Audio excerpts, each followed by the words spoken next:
mimpi Rasulullah itu mengelilingi Ka'bah. Ternyata Rasulullah itu kangen banget sama tempat kelahirannya. Kepingin ke kota Mekah, kepingin tawaf, kepingin umroh. Akhirnya setelah bermimpi, dipotong-potong aja ya. Yang penting daripada saya cerita-cerita panjang tidur, tak potong aja. Yang penting sedikit tapi Masuk. Manfaat. panjang. Kalau nggak masuk, Nggak keluar, Pak. ini Ada dua, kalau nggak masuk ya keluar. ini sejarah bukan itu. Sampai nunjuknya ke sono. Iya. Nggak boleh ini. Aduh, nanti dikirain ustadznya. Wong saya sedikit tapi siapa yang ngomong? Pak Us. Kan sampean yang ngomong maksudnya. Wong saya cuma nanya aja. Panjang tapi nggak masuk. Siapa yang ngomong? Sampean.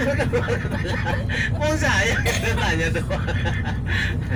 Nah, jadi Rasulullah SAW kepingin banget ingin mengelilingi Ka'bah. Akhirnya mimpi tersebut Rasulullah SAW kepada sahabat itu berkata, ya sahabatku, saya mimpi keliling di Ka'bah katanya. Katanya sahabatnya, ya Rasulullah, itu mimpi itu spesial. Maksudnya benar-benar mimpi itu bagus. Yakin. Kenapa ya sahabatku? Saya kangen kepingin ke Mekah katanya.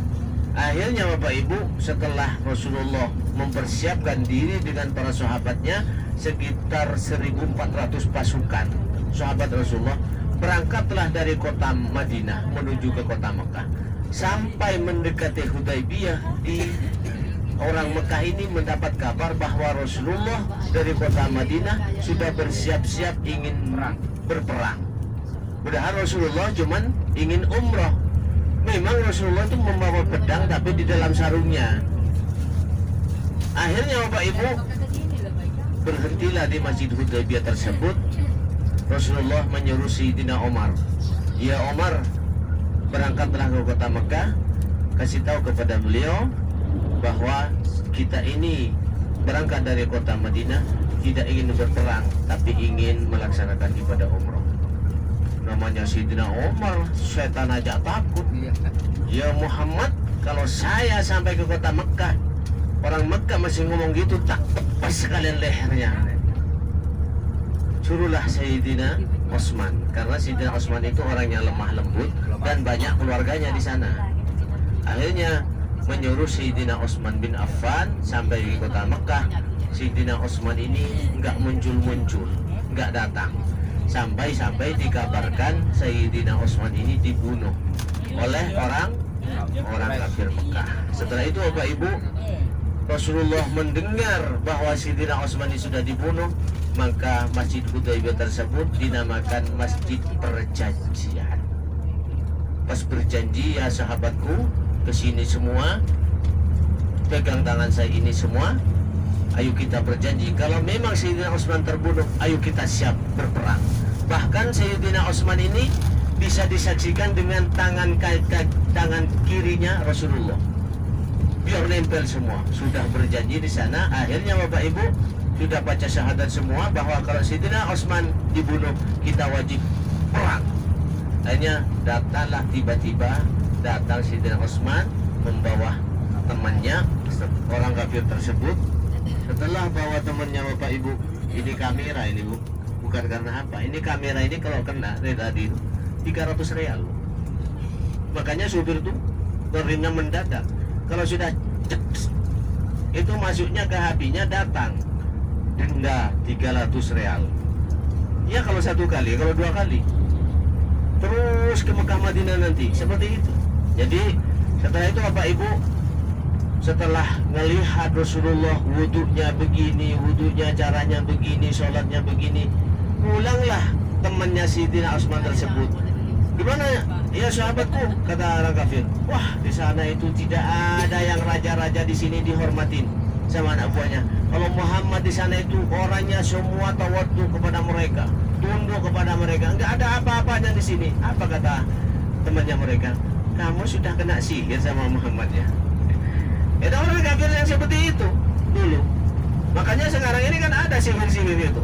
Memang seperti itu dari kata-kata orang kafir itu memang Nabi Muhammad itu penuhnya membelah bulan dikarenain nyihir. Ya, kan ada ceritanya di Jabal Hindi itu. Rasulullah ditantang sama orang kafir, kalau sampai keanehannya diperlihatkan kepada saya bisa membelah bulan, langsung dibelah sama tangannya, disihir katanya orang kafir. Makanya turunlah ayat falamma alqaw qala Musa ma jitum bihi sihr innallaha sayubtilu la yuslihu amalan mufsidin. Itu karena ada doa sihir, itu penolangnya sihir diturunkan oleh Allah. Setelah itu Bapak Ibu, Rasulullah ini didatangi lagi dengan orang kafir. Setelah itu berjanji 10 tahun tidak ada perang. Hanya berkata mereka, kalau orang kafir masuk ke orang Islam wajib kembalikan. Tapi kalau orang Islam masuk ke orang kafir jangan ditarik lagi, nggak usah dikembalikan. Akhirnya Rasulullah setuju, walaupun anak buahnya ada yang orang kafir nggak perlu dikembalikan. Orang kafir masuk ke orang Islam wajib dikembalikan. Setuju. Sayyidina Umar langsung berkata, ya Muhammad, kamu tidak adil. Kenapa kalau orang Islam masuk ke orang kafir dibiarkan, nggak boleh dikembalikan? Kalau orang kafir masuk ke orang Islam wajib dikembalikan. Gak adil. Ngomong Nabi Muhammad. Ya Sayyidina Umar, saya sudah paham pendapatmu semuanya, saya sudah tahu. Akhirnya ya namanya Sayyidina Umar suaranya angkuh luar biasa Bapak Ibu. Setelah itu turunlah ayat. Karena tidak lama kemudian orang-orang kafir ini banyak orang masuk Islam. Kenapa? Yang dibiarkan dengan Nabi Muhammad itu ada arti kalau orang Islam masuk ke orang kafir gak boleh dikembalikan. Mereka itu biar mereka itu merongrong orang-orang Islam, orang-orang kafir ke kampung-kampung mengajak Islam. Maksudnya gitu.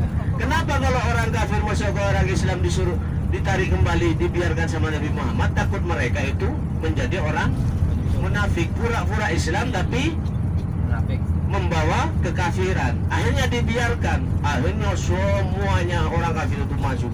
Banyak, tambah banyak. Akhirnya Masjid Hudzaifah tersebut termasuk tempat perjanjian Rasulullah dengan orang kafir. Insya Allah paham ya? Kalau ada yang tanya di Indonesia, ngomong apa namanya? Ya ngomong begitu. Angelis. Angel.